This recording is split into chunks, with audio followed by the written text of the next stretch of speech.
Hey guys, today we're going to learn how to join in the round with crochet. Now, this is just personal opinion, but I think you should have mastered the stitches before you start learning to join in the round. So you should know what the single crochet, the double crochet stitch is, as well as be familiar with any other stitches that the pattern is using if you're joining in the round for the first few times, because it can be a little bit confusing, just like when you're knitting. Joining in the round with knitting, I think, is very different than joining in the round with crochet. I think working in the round with crochet is a lot easier than knitting, mostly because you don't have live stitches, so you really aren't going to be dropping stitches as easily as with knitting. Now, of course, there are two different ways to work in the round. The same goes with knitting. You can make a sleeve in the round that just goes like this, or you can make a flat doily. This would have been made in the round starting from here and working outwards. Now, of course, to make this, you're going to start with this many stitches and then keep going this way, crocheting this way. To make this, you're going to be increasing to make it flat so it doesn't stand up. Now, that may be very confusing if this is the first time you've heard about working in the round, but each project, whether it's flat or it's something that can be worn that goes on your arm, is joined in the round in the same way. It'll just depend on your project. Usually the pattern that you're working with will explain how they want to join in the round. Since I've worked in the round a whole lot, join in the round on row number 2, or round number 2.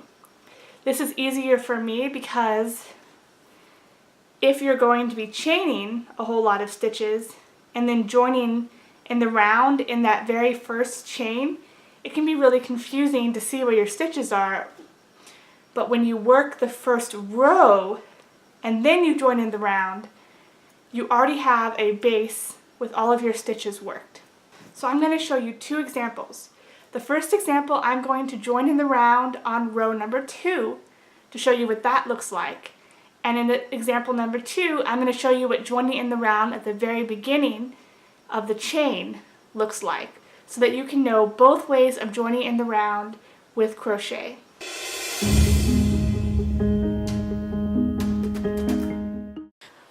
Alright, so let's see how to join in the round from the chain.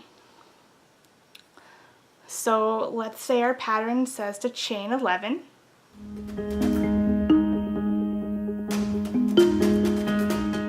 So I chain 11, and then it goes on to tell me to join in the round. So now I'm going to flip this around here so it meets back up at the beginning. You want to make sure not to twist this. So you're going to flip it around and then slip stitch into that very first chain. So there I slip stitched it, and now I'm joined in the round. So let's say the next round, round 1, says to chain 1 and then do 10 half double crochets all the way around. Now remember, we skipped that first stitch, and then we're just going to do 10 half double crochets. 1,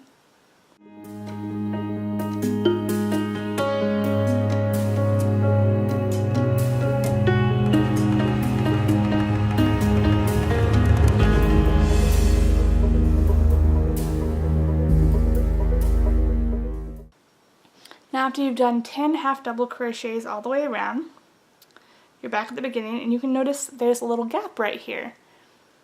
So to join it, you have to join in the round on every row. So you're going to slip stitch into that first stitch you did, and then you're joined in the round again. Then you would simply chain 1, and if you wanted to do another round, like say round 2 says chain 1, and then do 10 more half double crochets all the way around.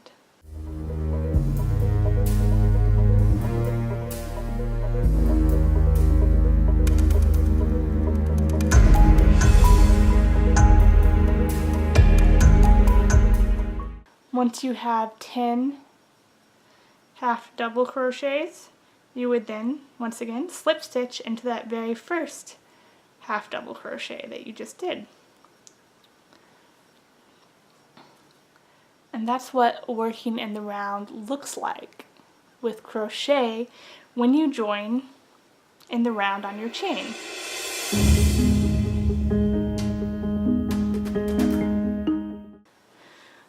The same would go if you're working something flat, like say a doily. Usually when you make a doily, it will say chain 4 or 5 stitches, slip stitch into that very first chain, and then it usually starts off with you doing, let's say, 10 double crochets into the middle of this loop. So you wouldn't even use the stitches around here, you would simply double crochet 10 times into the center that you just made.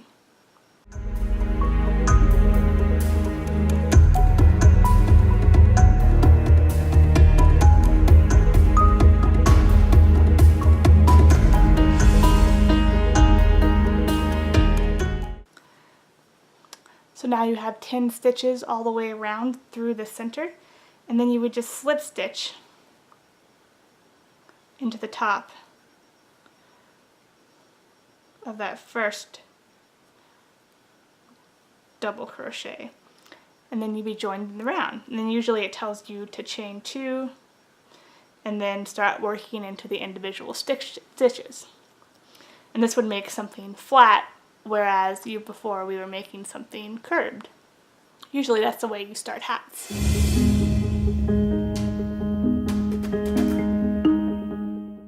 Alright, to join in the round after you've worked the first row, let's take that same pattern we were using before. So it was chain 11,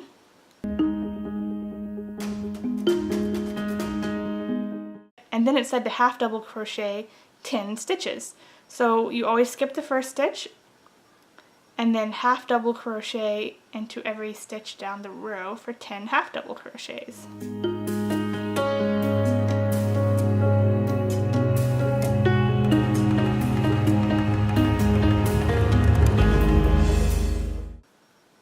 I feel like this is a much easier way to join in the round. So now I have my 10 half double crochets and it's straight, and now it's so much easier just to flip this around and slip stitch into that very first half double crochet that you did.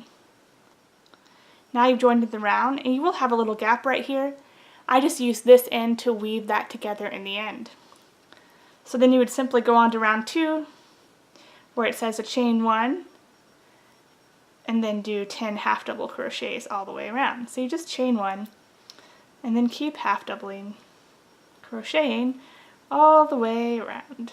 So those are 2 different ways to join into the round. There's also the magic circle, which allows you to join into the round, and I will probably make a separate video on that, as that can be really confusing.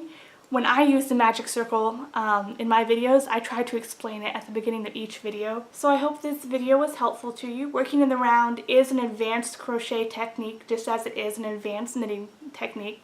It does take some time to get the hang of it. It took me a very long time. It was very, very, very difficult, especially the magic circle. It took me like a few months of practicing and failing utterly to get it right. So don't be worried if you can't get this in the first few times that you do it. Or maybe you're miraculous and you can, and maybe I'm just slow or something, I don't know. But let me know if you want any more kinds of crochet tutorials or any knitting tutorials. Let me know what I should make next. Bye!